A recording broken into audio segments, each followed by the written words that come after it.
Great, I guess we'll go ahead and get started. Welcome to our online chat for accepted international students for summer and fall 2018. We're so excited that you're here. I'm Janelle Gray. I'm the Associate Director of International Missions and Advising.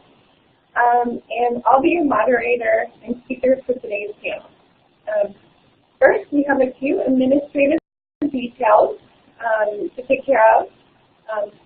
First of all, can everyone hear me? If yes, click the check mark at the bottom of your screen. If no, click the X mark. Let's wait 1 second.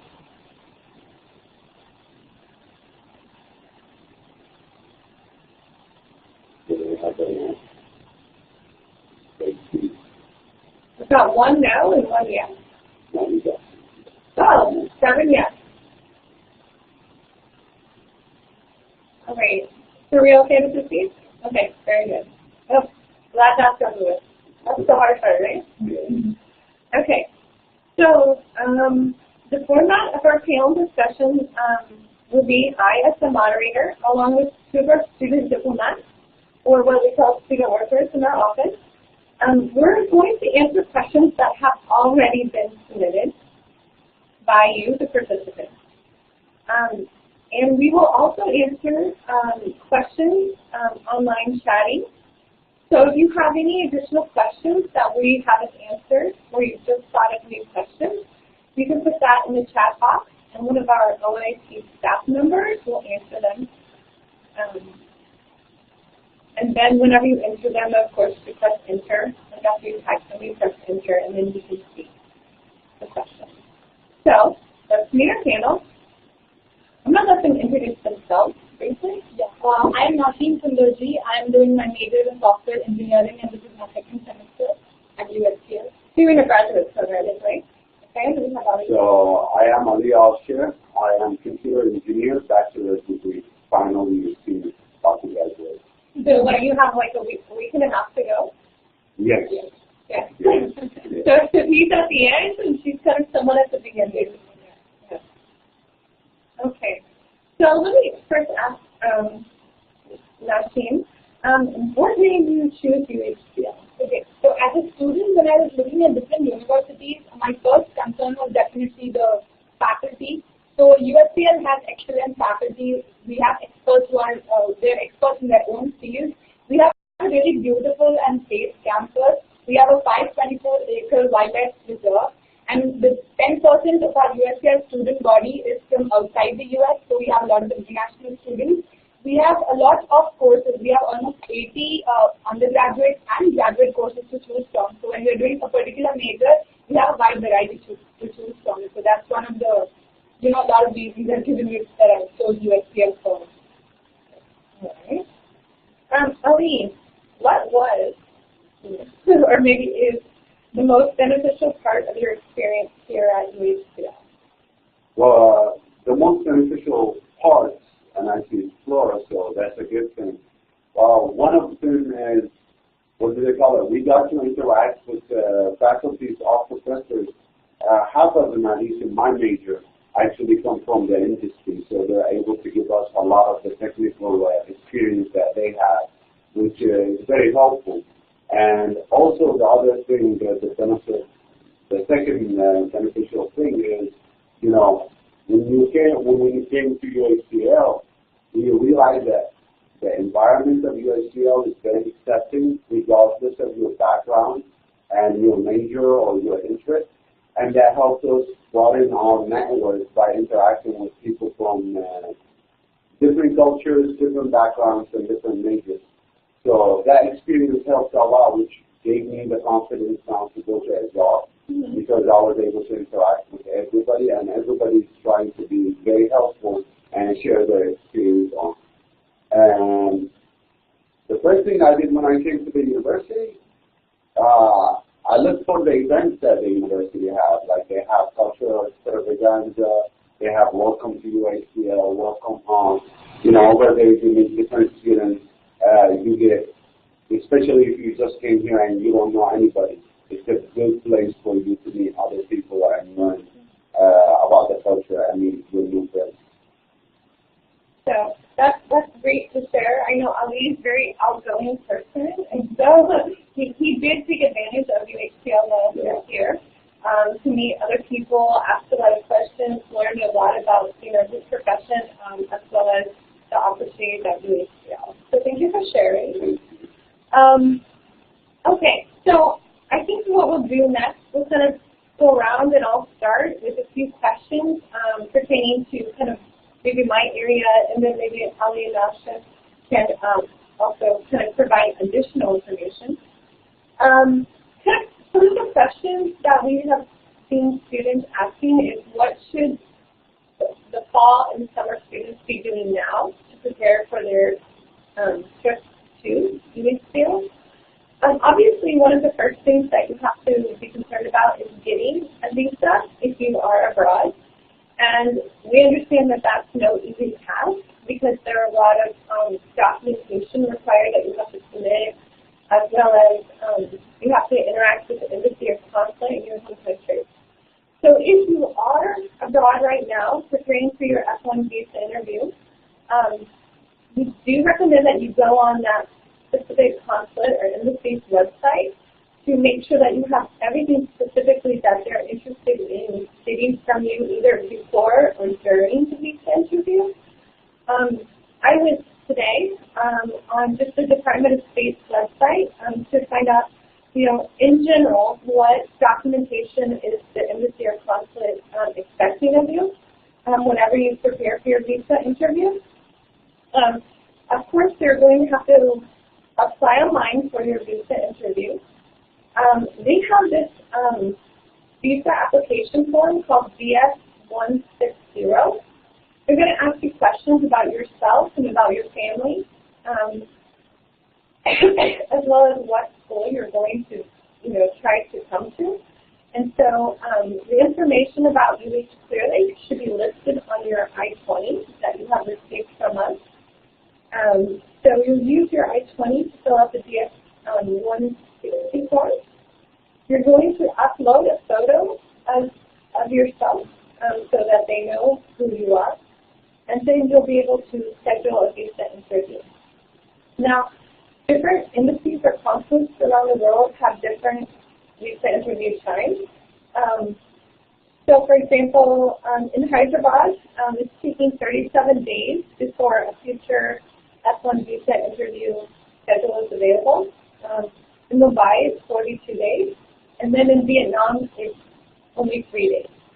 So it really will depend on where you're at in the world before you can schedule your visa interview.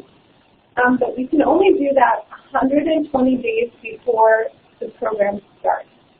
So if you start too early, you won't be able to get a visa interview. So you do want to make sure that you're aware of that. Now, whenever you're preparing for your interview, you're going to have to pay $160 non-refundable application fee. I know that's a lot of money, but the U.S. government will not process your visa application without it. Of course, you're going to have to make sure your passport is available. And whenever you finish the DS-160 application online, you're going to print out the confirmation page so that you can take that to your visa interview. Do you guys remember doing any of this? Yeah. A long time ago, right? There's a lot of paperwork. The other thing, too, you'll want to, once you pay that $160, you want to bring that receipt with you in case the government asks, have you paid the fee. And then you're going to want to bring your I-20 with you. And then other documentation may be required. So, for example, if the consulate official that you're speaking with asks you about, your background, they may want to look at your transcript. So it's important that you bring that with them, as well as maybe any tests that you took in your application process. So, for example, maybe a printout of your TOEFL scores or your GRE, those types of things you want to bring with you, as well as the financial documents, because they may have concerns about how are you going to pay for your school, your tuition, your room and board, your living expenses while you're inside the U.S. So, for for you. And you would bring those official bank documents, not copies, but the originals with you, to show that your parents are going to college with you. That's just one example. But once you have all these documents ready, I know you're going to be nervous that you read the interview. And so a little bit later on, we might talk about some tips regarding visa interview, what to do, what not to do. But these are the documentation and preparations you should be making right now. So I've talked for a long time, and I'm going to ask Nashin to speak a little bit about how her life at UHCL is and at the university as well as in Houston. Okay, so coming to UHCL, I think we, like Ali already said, we have a lot of diversity. So we get to meet a lot of people from different countries. So that's one way where you can socially interact with a lot of people. Secondly, we have a lot of different activities that are conducted by different departments here. So we have a lot of fun activities to participate and also to volunteer for. We also have a lot of indoor and outdoor games that are played by a lot of students. So you can also participate in those activities and, have fun. One good thing about Houston that I would say is it has a really pleasant weather and the cost of living is really, really low when compared to other cities. And we also have a really beautiful beach which is 20 to 30 miles from Clear Lake, that is Galveston. So you can just go there and chill out when you're, fed up of your assignments. So that is one good thing about Houston. So that's how life in UHCL is. Till now it has been really good. I haven't faced any problems because everybody's always ready to help here. You just have to go and ask people. When you just go and ask whatever questions you have, nobody will ever say no to you. So if you have any questions or if you're facing trouble, I think you should just go and ask and everybody will be willing to help you. I think the other good thing about Houston is it's very diverse. Yes. Like if you are interested in meeting people from different countries, that's great. You're going to definitely meet them. If you're interested in meeting people from your same country, then you're going to find a population of that. Because I know if I went abroad, I would maybe sometimes if I got a little bit homesick, I might be looking for some Americans that I can just talk to. Yes. But Houston, when compared to like other small cities, we really have a great diversity, and especially when you're looking for like groceries and activities, malls and everything, it's very close by from the university. So we have grocery stores I think almost 2-3 miles away from the university, so that shouldn't be a problem. And there might be groceries that have like food from your home. Like if you're particular on your spices, maybe there's a Arabic grocery store nearby that you could find those spices or Indian or Vietnamese or so. I mean it's just a little bit. Okay, can you tell me more about the resources available on campus? Well, the campus actually is taken a lot of investment and interest in their students to be successful.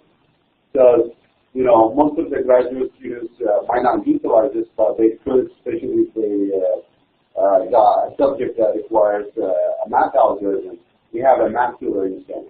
You don't have to have the mathematical class for you to be able to go over there.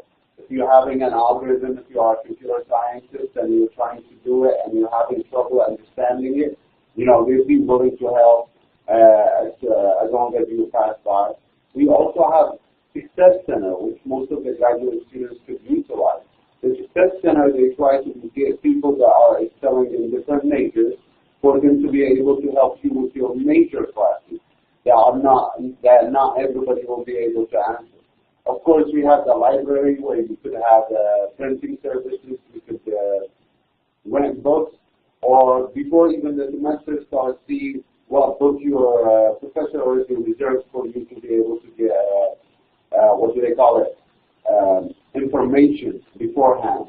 And then also we have writing center, career services, and in the career services, if you're trying to do your resume, you're trying to practice for an interview, we have those. We also, I like to call it the stress relief center.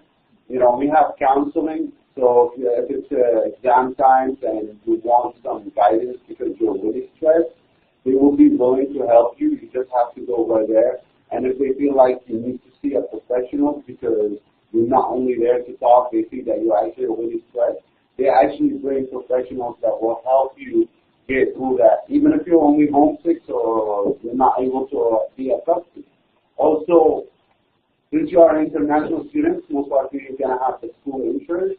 So for that, we also have the clinic right here, which has the basic stuff. You could do the testing. You could see like a primary doctor that will be able to give you an initial diagnosis, which is going to be 100%. Which if they find that you really need to go to the hospital, they will send you, but they could do most of the blood testing and all the testing for you here.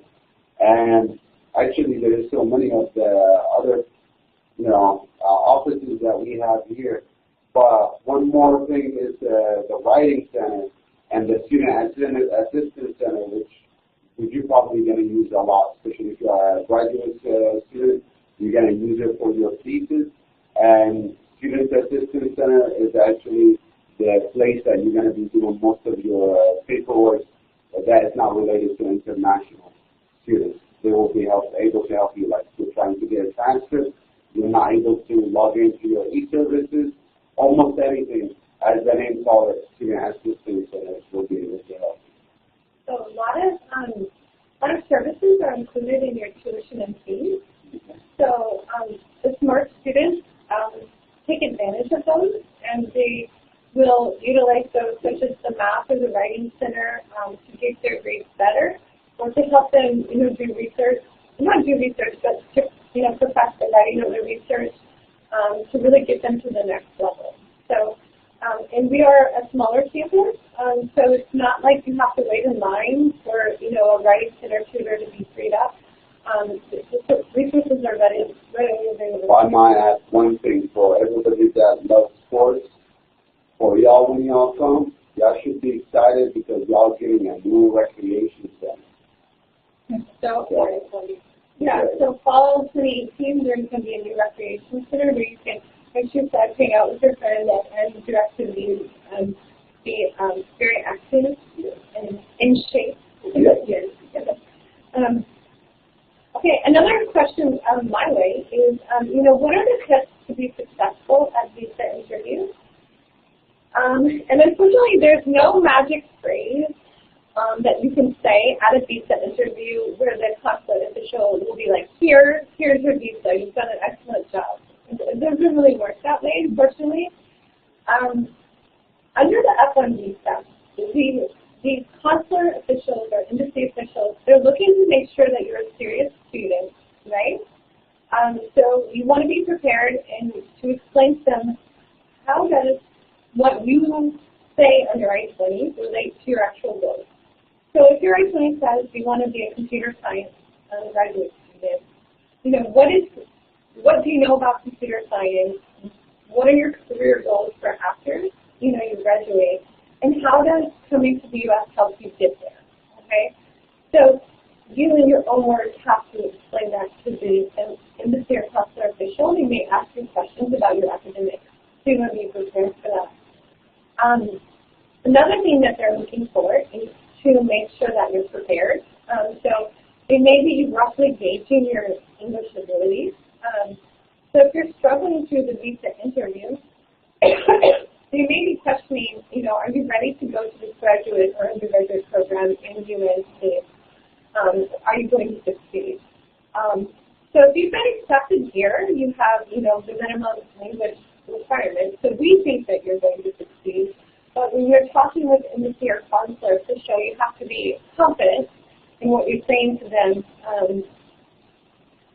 Another thing that you have to remember is that you're not here to come to the U.S.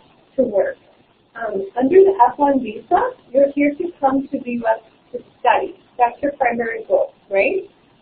So if during the visa interview you talk a lot about going to work in the United States versus studying, it's likely that you're going to be denied the visa because the embassy official will say, oh, you need a work visa, not a student visa. So you need to remember whenever you're talking with the embassy official that your primary intention should be to convey that you're here to study. And we are not encouraging you to lie to them at all. That's not what I'm trying to say. What I'm trying to say is if you want to be a student in the United States, then your intention should be to come here to study.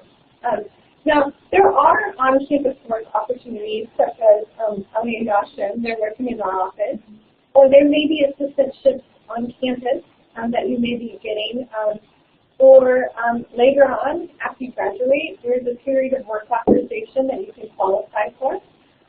So that is allowable, but whenever you're doing the visa interview, you don't want to make the impression that that is your primary interest, right?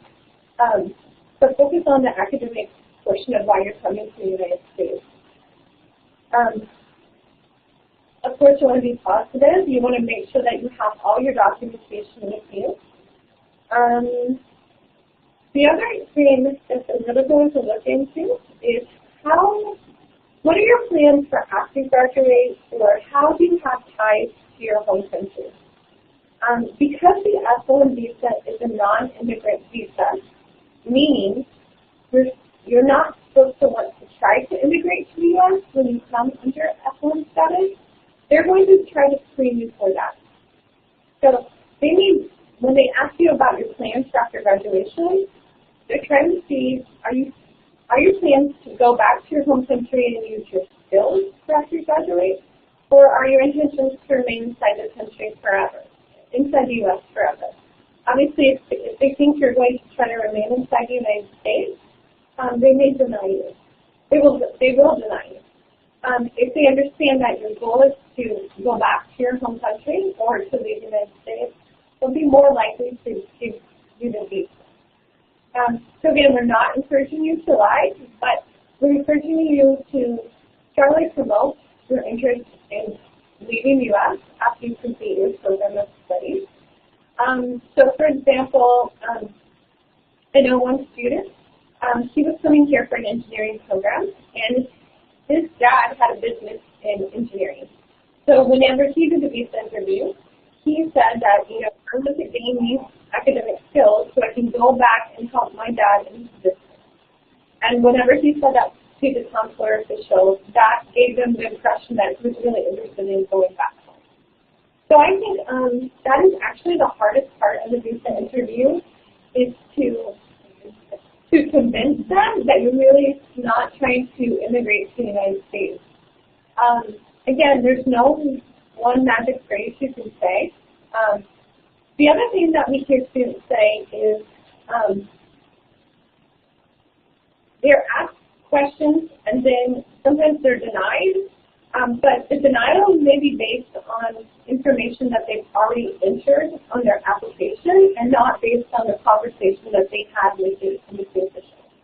So if you are denied, the embassy official is supposed to give you a paper explaining why you were denied. But some of that paper may not, or that actual decision may not be based on the conversation. It might be based on information that the embassy official already had about you. So, for example, if the embassy official knows that your aunts and uncles and your brother and sister are in the U.S., they may be thinking that you're going to join them and to try to immigrate to the U.S. So they may deny you based on that, not based on your conversation. So the visa application process is a little bit tricky because it's about information that's already in their system, as well as what you're filling out on your DS-160, as well as the interview. Okay? So keep that in mind when you're preparing for your visa interview. Okay. So we have one question. Someone who is already in the U.S. on age 4 wants to change status to F1. So they are able to attend UHCL while their change of status is pending with immigration within the United States. And we recommend that that person schedule an appointment with one of our staff members in our office so we can talk about the change of status process. It's kind of complicated, and I don't want to get into too many details here. But if you are entering the U.S. in a different visa category and want to become F1, there is a process for that. Okay. Another question that we have posed is, a student wants to know if their visa is going to be issued or how long it would be issued for the OPT STEM extension. a very advanced question, which makes me happy, because that means you guys know a lot more than what I thought. So basically, let's backtrack. When students complete the program of study, they apply for something that's called optional practical training or work authorization in the U.S. And this can be from 12 months to 36 months, and then depending on the type of degree. Students in the science, technology, engineering, and mathematics field can get 36 months of OPT. So, what's your major again? Software engineering. So she might qualify for the STEM extension, and Ali is going to qualify for the STEM extension. But whenever they both went to their visa interviews, they would have gotten a visa. It might have been for, how long is your visa valid? Hers is valid for 5 years. It's 5 years. Okay. The actual issuance of the visa is dependent on a lot of things. Sometimes it's dependent on the program intake of your I-20, but sometimes it's based on the relationship with their country. So the U.S. relationship with India or the U.S. relationship with Saudi Arabia, right? So some students might get a short visa, and some students might get a longer visa, like 5 years. It really varies by country and by situation, but the visa is just for traveling purposes. So once you're inside the United States, it's the I-20 that you have to worry about expiring or not expiring. So even though Ali's visa might be expired, as long as his I-20 is valid and has the OPT or the OPT STEM extension, he can remain inside the country. So that's not something he would have to worry about as a new incoming student. It's only when he wanted to leave the country and then come back in F1 status that he would have to be concerned about that. And once you come to UHCL, you can schedule an appointment with your international advisor, and we could definitely talk about that in more detail. But at the part where you're just entering the U.S., they should at least issue the duration of the visa for enough time for you to enter the country. Okay? Whew, I talked a lot, don't I? Narshin, we have a question about vaccinations. Are they necessary for all students? You need a meningitis vaccination for students who are below 22 years of age, and unless you show us a proof that you have taken that vaccination, you will not be allowed to register for classes. For people above the age of 22, there is no particular vaccination that they need. So it's only below 22. Yeah. So many of our students aren't even required to do it. All right. Another question for you is about airport pickup. How much does airport pickup, how much does it cost? Airport pickup for UHCL students is free of cost, so you don't have to pay for it. But you definitely have to register for the orientation as well as for the airport pickup. So registering for the orientation, you will get a link on the email, but you can do it through your e-services. Once you log into your e-services, you will find an option of the orientation. And once you go to that, you will find an option of new international student orientation, and you can go on to that and fill out the details and register for it. For the airport pickup also, you will receive a link, but if you want to register, you can do it through our website. Once you go to the UHCL website and you go to Campus Life, you will find an option that says Orientation and New Student Program. In that, you will find an option New Student Orientation, and there you will find an airport pickup form. You can just fill out that form and submit it, and you're good to go. All right, and again, if you have any questions, you can always email our office and we can guide you from there. Ali, I have a question about fees and tuition. I know it's your favorite subject. What is the due date for the fee payment, and how can students pay their fees? Well, the due date for the payment is 1 week from the start, when the classes start. So this is for people that registered early. For people that register late, is actually the first week of the classes itself. And the second part of the question is how can they pay their fees? Well, UHCL tries to make it as easy as possible for you. So if your parents are the one who's paying it from abroad, they could wire transfer the money. You could also pay it through credit cards online or through checks. And you could also pay through money order. You could go on email services, or you could bring the checks in the money orders and go to the business, the student finance, business financial office, and they will be able to do so. And I could see on the chat somebody was asking about a mosque, how far it is from the university. Actually, for our location in Clear Lake, there is multiple mosques for different sects. So there is a Sunni mosque and there is an Ismaili mosque. There are in Clear Lake. They're very close by. Actually, the Sunni mosque is actually within a walking distance. It's about 20 minutes away from the university, or walking 20 to 30 minutes, depending on how fast you walk. And then the Ismaili mosque is about 15 minutes to 10 minutes by car. So there is those, and there is actually a lot more mosques. So even with the Sunni mosque, for instance, when they want to do the Jummah prayer, they go to a bigger mosque. So there is mosques around us, well, within what they call it, the radius of 20 miles. There is multiple. So you'll definitely be able to see one.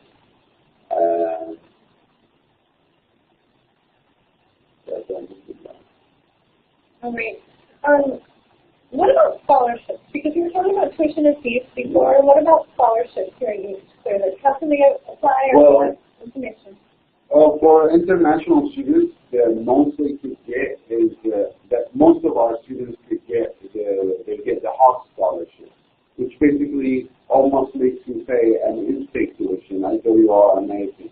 They pay for 40% of the tuition. This one you have to register early on for it. You also have to be admitted before the due date for them. That's why we always ask students to apply early. And there is other scholarships depending on your major. Like for engineering and science department, there is a scholarship for them from the dean. There is other scholarships that could be related to a specific major or a certain GPA.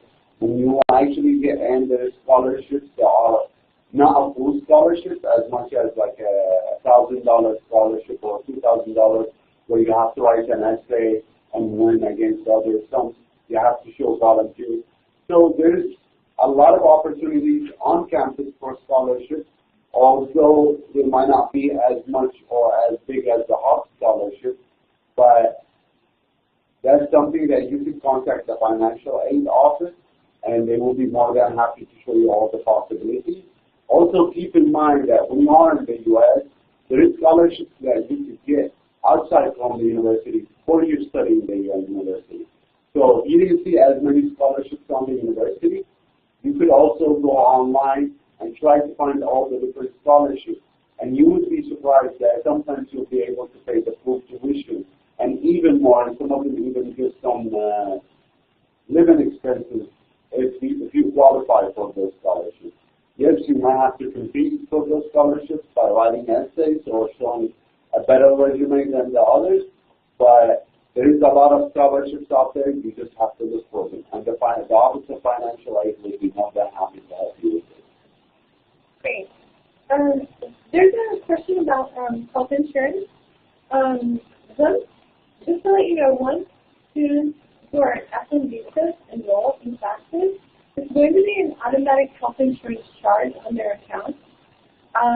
This is because the university has a policy that all F1 students must be enrolled in the university health insurance. There is a process to be waived of that, but not many insurance criteria meet our criteria. If you are sponsored by your country's government, like the Saudi Arabian Cultural Mission, for example, you will likely be waived of the health insurance. But if you're just buying like a basic travel insurance, it's not likely that you're going to be waived. There is health insurance waiver information on our international advising website. If you email OIT, we can send you the link to understand more about the waiver process.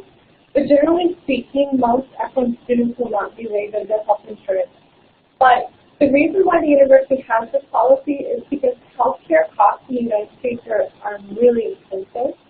So you may be going to a doctor expecting to pay maybe $50, in your home country, whereas if you go to a doctor in the U.S., it could end up costing you thousands of dollars. So just because there's so much variation in the cost of medical procedures and coverage and healthcare, the university has decided that everyone will be on this university insurance. And it's a very good insurance, and it will meet a majority of your medical expenses if anything should happen to go wrong, or if you just want a medical checkup. That's very customary in America to just see your doctor once a year to make sure everything is okay. And that's all possible under the university health insurance. There was another question about changing a major. If anyone is interested in changing your major after you've received your I-20, that's still possible. You would do this process through our office called submitting an application update request form, and we can send you the details if you're interested in that. You can email OIAT. But whenever you go to your visa interview, whatever major is there, you have to have strong conviction that that is what you want to study during your time in the U.S. So if you're, maybe I'll study this or maybe I'll study that, it's likely you could be denied your visa interview. So you want to go with the right documentation to your visa interview.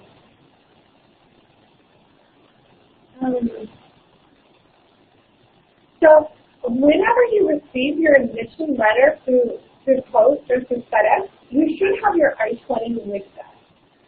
If you were accepted and are inside the United States, you might be having to do what we call a status transfer.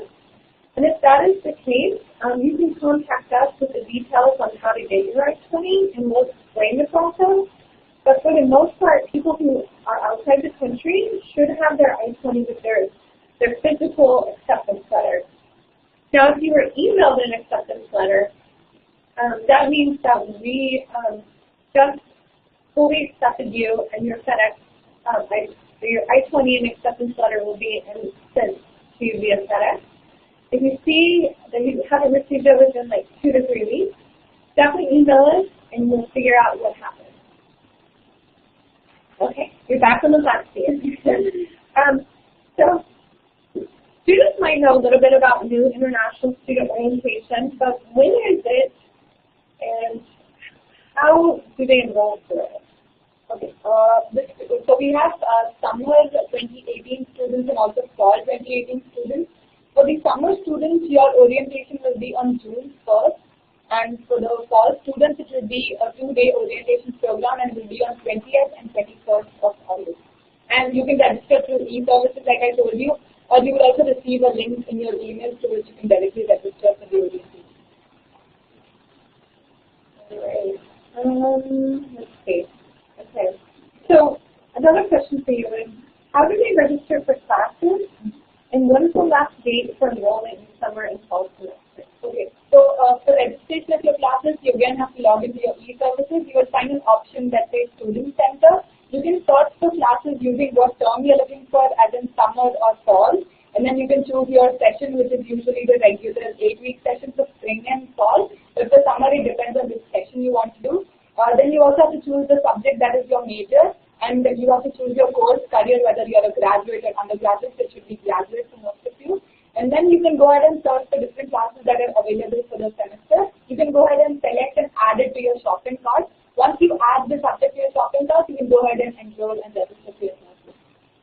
The other thing that we want to remind you, if you're uncertain of what classes to enroll in, then you can definitely contact your academic advising unit. So for people who are freshmen and sophomores, or the first 2 years of the bachelor's degree, you can contact University Advising Center. For those people who are transferring, at the 3rd or 4th year of the bachelor's, there is the transfer advising office that's going to help you understand what classes to register for. And then at the graduate level, in your acceptance letter, there should either be a card or someone's name and email address mentioned on who to contact about registering for classes.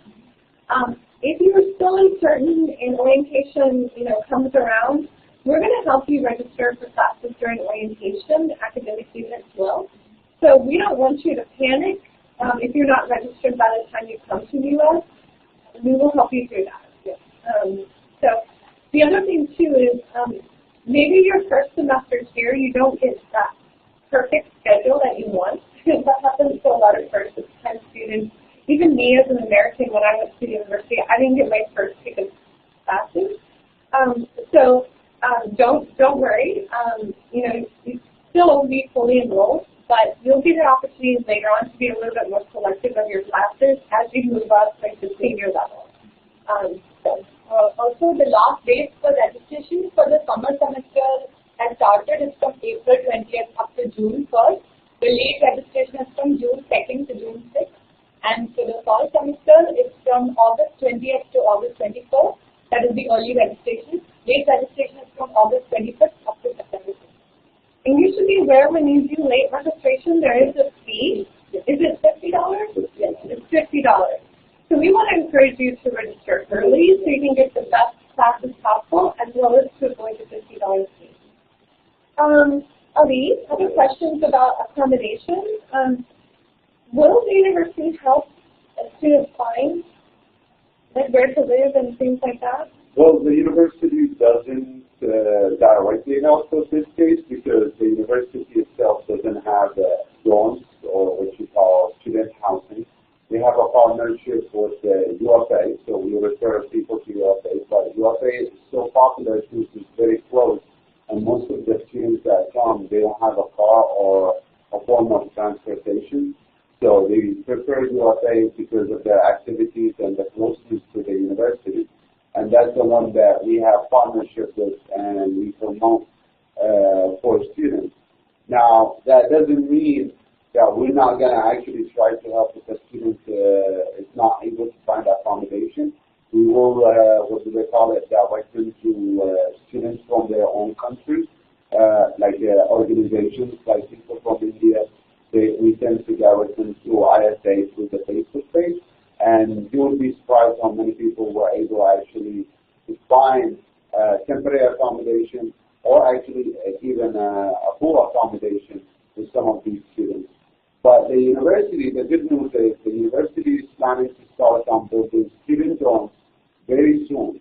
It's not going to be this year that we're going to have the new dorms, but it's going to be probably the next year or the beginning of the year after, depending on the schedule of the building the dorm. And then the university is going to have on-campus dorms. And those are the answers in regards to the accommodation. And like I said, for the accommodation from the university, we have the partnership with UFA.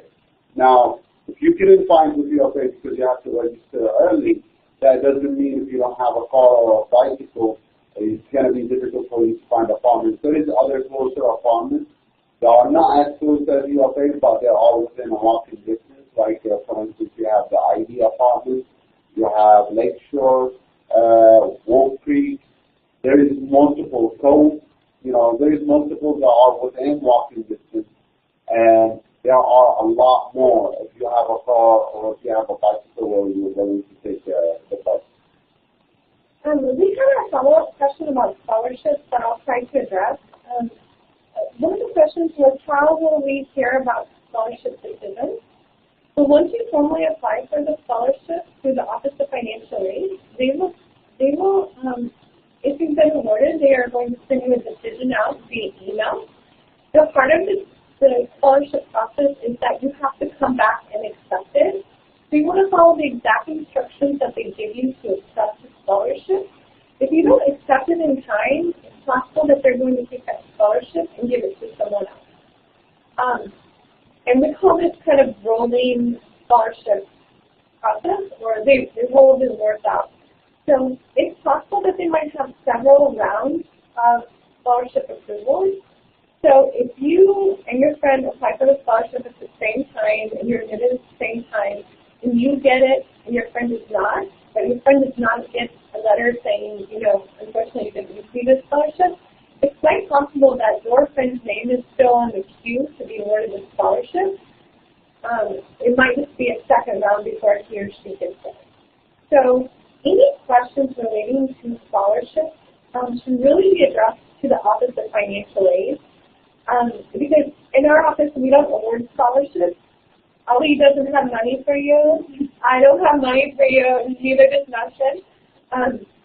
So we will be directed to the Office of Financial Aid, but they should be able to answer your questions about the process and when maybe decisions are made. But just realize that some scholarships may be awarded, but there might be additional funds for additional scholarships to be awarded. So you might not accept a denial letter from them like you would in the application process. It's like for the application process, you either accept it or you're denied. There's no in between, right? But for the scholarship, they may be waiting on people to accept or deny a scholarship before you might get. What is that? Another question about living arrangements is, if students have classes late at night, are there shuttle services from the universities to the nearby apartment complexes? Well, the shuttle services try to cover the whole time that the university offers the classes in. So the last class that the university has, the time is at actually 9:50 p.m.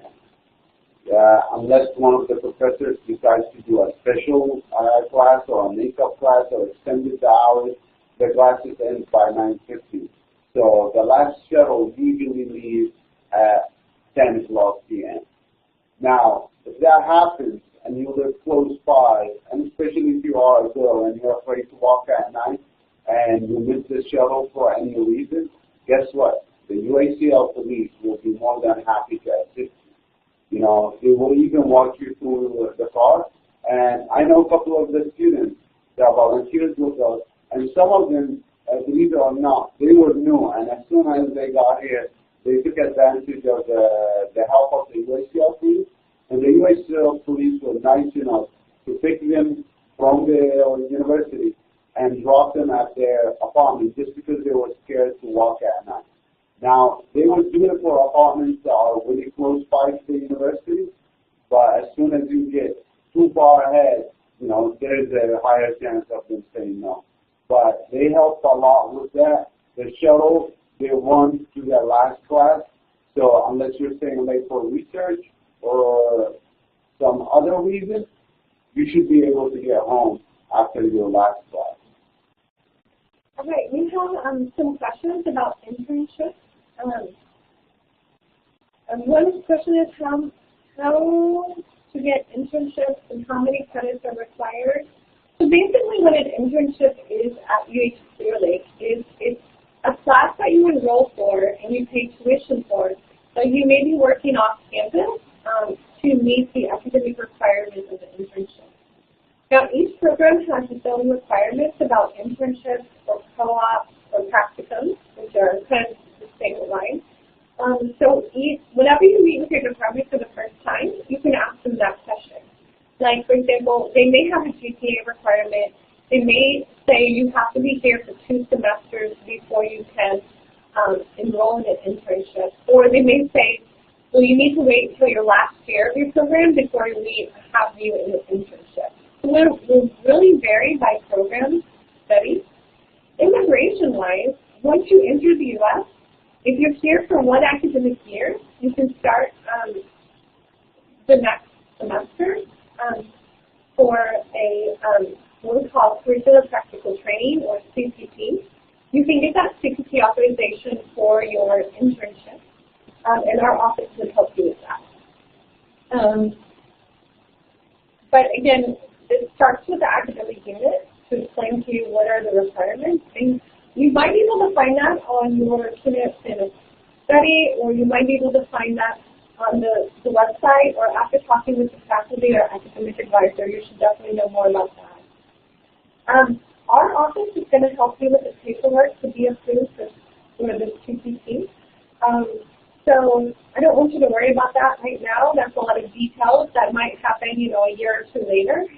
But you can definitely contact our office once you get on campus to learn more about the process. So yes, you can be approved for CPT, but it would depend on the program requirements. Our office would help you with that.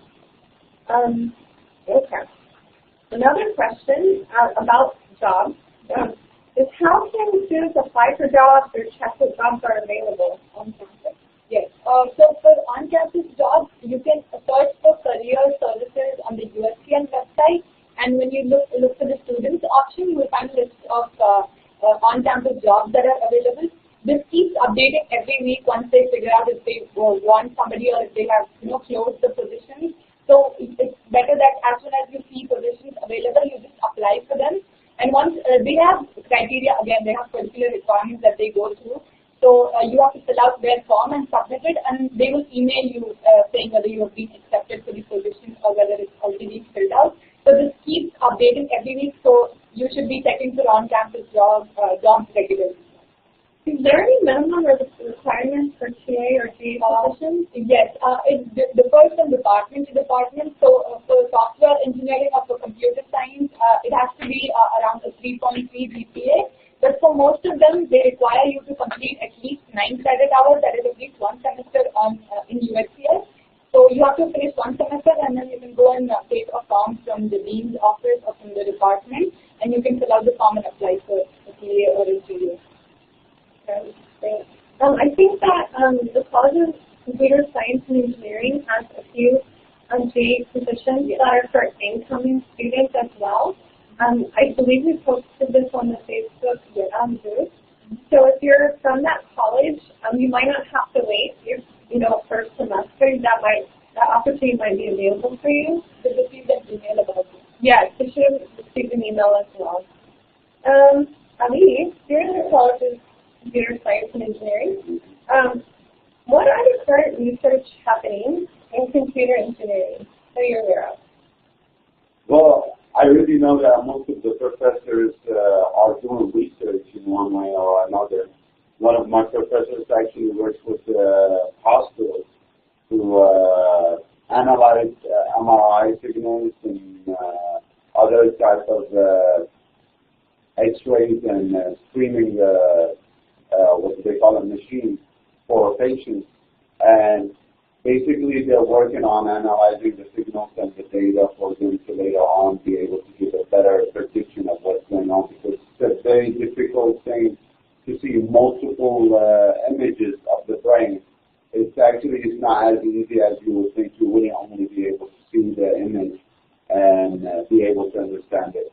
So one of the professors is working on it, and he's actually very interested in seeing the students coming in. You have the other thing is robotic is very big in terms of research, and we have multiple professors that are interested in it, and they're doing mostly projects and research on Baxter, and then they have other research related to computer vision, mobile robotics. So there is a lot of those. Now the head of the department for computer engineering undergrad, Dr. Coach, for instance, does a lot of research regarding the computer architecture aspects of it. You got Dr. Inwala, he does research and projects related to microchips and micro design. You got Dr. Lu, for instance, he works on networks and telecommunication type of projects and research. And right now they're also working on Internet of Things types of research. So I know that Dr. Shaw from the computer science, Dr. Inwala, they're working on research regarding Internet of Things. And there is another research that is very popular nowadays. I forgot the name of it exactly, but it's related to multi-processing of data. And there's Dr. Sheen. She is actually working on it, and she's either putting some seminars. So there is a lot of research, but a lot of the time students don't know about it just because they don't keep up with the notifications or emails that are being sent, and they're not talking to their professors. So the best way for you to know about research and research opportunities is for you to speak to your professors. And as soon as you come here, since you're not going to know most of the professors because you didn't take any of their classes yet, you have your faculty advisors. Go ask your faculty advisors, and they will guide you. They're going to see your area of interest, and they're going to tell you this professor is actually focused in that area, so you'll have a better chance finding the research you like with that professor. So they're going to guide you towards who to talk to and how to go. And one more thing, with research, they do research from time to time and they post it. So if you talk to the professor and they have a research, you might be able to get a research grant, and those vary. Some research you're going to get like $1,000 a month. Some research you're going to get $1,000 one time. Some of them you're going to get more, depending on the funding and what they have the research for. So there is research opportunities. The best way for you is to speak to your faculty advisors or the professors, and you'll be able to find the one that you like. That's great information. All right. What would it cost of living in these 35 and go for university housing? Well, the apartments range for a single bedroom outside the university between around $550 up to, that's the average, of course, up to 1,000 something. Now, the 550, it's a rare thing. Apartments are not as cheap as they were like 7 or 10 years ago. But around 600 to 700, that's doable. Now, that's not including electricity and internet and utilities. But some of them will do it, but most of the time they'll be a little bit further. So they try to bring down the prices to attract. But 700, 800, those are very normal, and that's an average. But keep in mind that there is some cheaper, but it depends on the distance and how old the apartment is and what type of accommodation they actually have. So you're looking between for apartments, at least I would say, you should keep in mind around $600 for the apartment besides utilities and electricity and internet. Now, if you put those in mind, you could probably get it all together for about $200 extra, depending on what kind of internet you got phone, and how much electricity you use. But most of the students here, they live with the other students, so they share the cost, so they're dividing those numbers in half, and if you're sharing it with between 3 people, you're dividing it 3 ways. So I know some of my friends, they're spending around $300 each because they're still living in a 1-bedroom apartment. Others, they're living 4 or 5 in 2-bedroom apartment, and they're paying around $270 to $300, including utilities, because the more you have, the less you're gonna have to pay. I would say, though, when you compare Houston against bigger cities in the U.S., like New York or LA or Chicago, our housing affordability is much lower than those. So if you're comparing UHCL to a school in New York City, you look into that. That I think that it would be more affordable and accommodations relative to them. Okay, we only have a few more minutes, so Notion. Students may be hearing about candidate plan of study. So what is this, and how can students get one? Okay, so candidate plan of study is basically you actually get it from your faculty advisor once you start your course in UHCL, and that includes all of the courses that are required for you to complete your degree. So as and when you finish your semester, your faculty advisor, you can go to your faculty advisor and draft a candidate plan of study or a CPS for yourself, and he will include all of the courses that you have finished and the courses that you wish to do in the semesters ahead. So when you're about to graduate, you will have a complete CPS, and she will give it to you.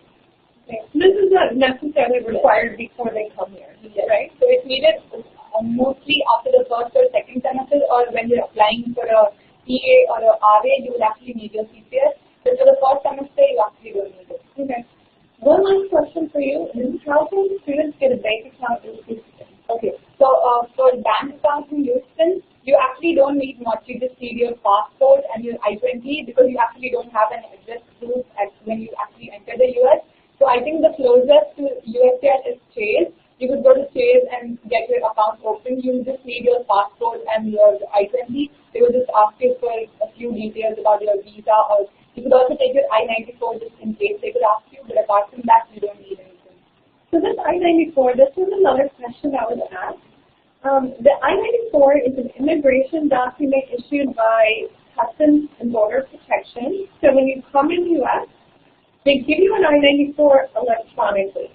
And what the purpose of this document is, or the electronic version of it, is to show that you legally entered the U.S. And so it will have the date that you entered the U.S. and how long you're allowed to stay. During our new international student orientation, we talked more about the importance of the document, but sometimes different entities like banks or if you're trying to get your driver's license, they might ask for a copy of your I-94, and that's just to show that you legally came to the United States. Okay, Ali, you have to be as brief as possible, okay? The challenge, I know. But are there any specific requirements about laptops, mobile phones, scientific calculators, etc. for classes? For classes, it will depend on the professor. Like, there is no specification in terms of the technical side of it. But in terms of the, what do they call it, ethical side of it, there is. For instance, some of the professors, like usually most of my professors for the past few semesters and this semester, allow us to open the laptop or iPad or tablet and take notes and even watch the presentation on it while we are in the lecture. And they allow us to use phone as long as you're not very disrespectful, where we're actually getting noisy on the phone and being distracted from the lecture. But, for instance, I just received a professor this semester that is not allowing any of it. So it will depend on the professor. Some of them feel it's disrespectful for you to have any of those while they're lecturing. Others believe that nowadays technology is actually very helpful, and it's used instead of writing on a notes and saving papers. So that will depend on the professor. The other thing is regarding the phones. The phones, for instance, when you're coming to the U.S., I know at least in Saudi Arabia, second generation and first generation cell phones, not all of them work in the U.S. They have to be a specific size that has to be able to connect to the network within the U.S. All the third generation nowadays in Saudi Arabia work in the U.S. because cell phone companies right now are trying just to go along with the globalization. So that's the only thing you have to check for, is if your phone actually will work here or not. But there is no specific requirements. Your laptop doesn't have to be a certain speed. Your processor doesn't have to be i7. You don't have to have a webcam on the laptop. It's whatever that is good for you. Now, of course, keep in mind if you're a software engineer, computer science, computer engineer, you might want a better performing laptop for you to be able to do your work in a timely manner. But other than that, the university already has computer lab that you will be able to do all your programming and all the stuff that you need and writing reports on. I hope that was a pretty good one. That was great. Okay. What is the Facebook page or group that students should be paying attention to right now? Well, Facebook, the main page of our office is the Office of International Admissions and Programs. And then under that, you have Fall 2018 and Summer 2018 based on which group they are in. They could go visit the page and they will see a lot of stuff that's related to the office, and information will be posted there on Facebook. Numbers be a good place to meet new students coming in, right? New students and old students, because you'll see other groups like IFA. Yes, sure. Just finalizing the questions that were posed to us. The deadline to submit remaining documents for summer and fall 2018. I recommend that you submit them as soon as possible, especially so that we can issue your I-20 so you can prepare for your visa interview. for the summer students, it is getting late to try to apply for your visa. So we can still help you get admitted, and we might have to defer your application to the fall if you don't have enough time to get your visa. So we'll be more than glad to help you with that. But the sooner you get your final application documents to us, the sooner that we can issue your I-20. And you should be aware it can take 2 to 3 weeks before those documents are processed. So it's not as quick as you think it might be. One student asked that they got an I-20 for a previous semester and a new I-20 for the fall or for the summer. You always want to use your last I-20 that was issued to you whenever you do any immigration paperwork. So whether you're applying for your visa or you're entering your country, you can look at the date on the first page of your I-20 towards the bottom where the advisor signs it, and that is how you will know that that is your latest I-20 that you should use for the immigration process anyway. And then the last question that was asked is, can a student enroll in more classes than their academic department is recommending? And we would advise during your first semester just to enroll in the classes that your department is telling you to enroll. Because during your first semester, you're dealing with a lot. There's a lot of cultural differences. There are a lot of academic differences. If you get here late, then you're adjusting to jet lag and things like that. So really your first semester, you should try to ease into the U.S. education system. And then after that, your next semester, if you really think, oh, yes, I can do this, I can handle more, then that's when you should add on. But you don't want to overwhelm yourself your first semester here. Because we've seen that students try to do that because they want to graduate as soon as possible. And then they end up failing some courses. So then they have to pay again for the same course to graduate. And so it doesn't really help them complete faster. It actually costs them more money. So just your first semester, please listen to me. Be cautious. You do want to enjoy the time you're here at UHCL. I mean, you're going to be away from your parents, maybe for the first time. I'm sure there are lots of parties. I'm never invited, but I'm sure there are lots of parties and activities that you want to enjoy outside of just doing classwork.